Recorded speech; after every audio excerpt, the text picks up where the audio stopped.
Assalamualaikum warahmatullahi wabarakatuh. Perkenalkan, kami dari kelompok 5 Palembang akan menampilkan video hasil diskusi kami mengenai protein. Pertama-tama izinkan kami memperkenalkan diri.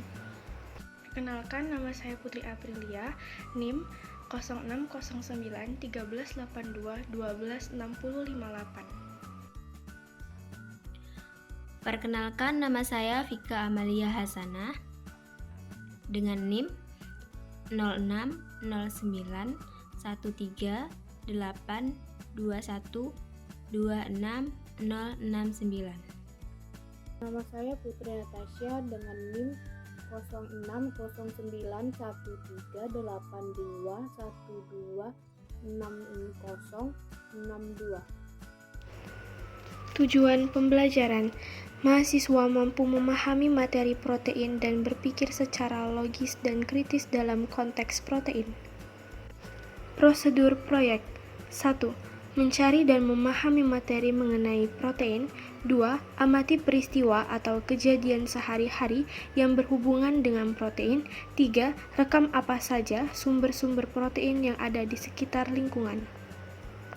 Materi singkat: protein atau akar kata protos dari bahasa Yunani yang berarti yang paling utama adalah senyawa organik kompleks berbobot molekul tinggi yang merupakan polimer dari monomer-monomer asam amino yang dihubungkan satu sama lain dengan ikatan peptida.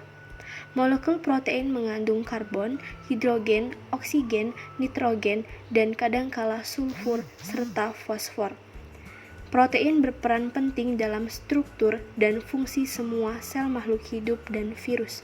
Kebanyakan protein merupakan enzim atau subunit enzim. Jenis protein lain berperan dalam fungsi struktural atau mekanis, seperti misalnya protein yang membentuk batang dan sendi sitoskeleton. Protein terlibat dalam sistem kekebalan atau imun sebagai antibodi, sistem kendali dalam bentuk hormon sebagai komponen penyimpanan atau dalam biji, dan juga dalam transportasi hara.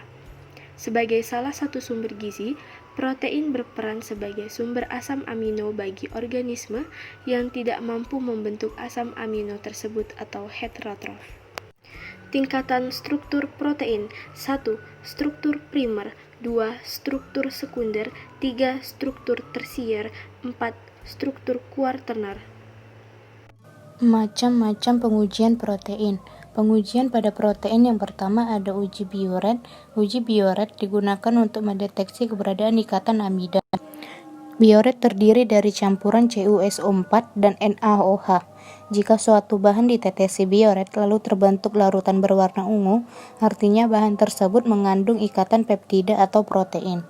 Pengujian yang kedua ada uji ninhidrin, bertujuan untuk mendeteksi adanya struktur amin primer pada suatu bahan. Sama seperti uji Biuret, jika positif maka larutan sampel akan berwarna ungu. Yang ketiga ada uji Milon. Uji Milon merupakan uji yang mendeteksi adanya gugus fenol pada asam amino. Asam amino yang akan bereaksi positif dengan uji ini adalah tirosin dan turunannya. Jika positif, akan dihasilkan sampel berwarna merah. Yang keempat ada uji asam xanthoproteat. Uji ini bertujuan untuk mendeteksi adanya gugus aromatik seperti tirosin dan triptofan. Jika positif memiliki gugus aromatik, sampel akan berwarna kuning. Yang kelima ada uji Diazo-Pauli. Uji Diazo-Pauli bertujuan untuk mendeteksi adanya gugus triptofan dan histidin. Jika positif, sampel akan berwarna merah diason. Yang terakhir ada uji PB sulfida. Uji ini digunakan untuk mendeteksi adanya sulfur dalam asam amino. Contohnya asam amino sistein dan metionin. Jika positif, sampel akan membentuk endapan hitam PB sulfida. Contoh sumber protein. Sumber protein yang pertama adalah kacang. Kandungan gizi pada kacang tanah dalam 100 gram kacang yaitu protein 25,8 gram. Protein kacang tanah sangatlah tinggi, yakni mencapai 22-30% dari kalorinya. Ini yang membuat kacang menjadi sumber protein nabati yang baik untuk tubuh. Nutrisi pada kacang tanah dilengkapi pula dengan senyawa bioaktif nabati yang bersifat antioksidan.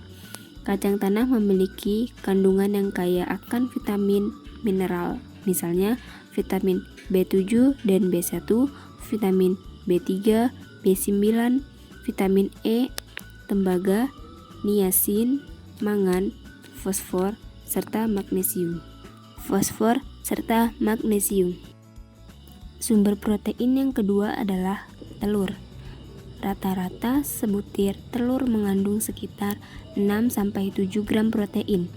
Akan tetapi, kandungan protein pada telur tergantung pada ukuran telur.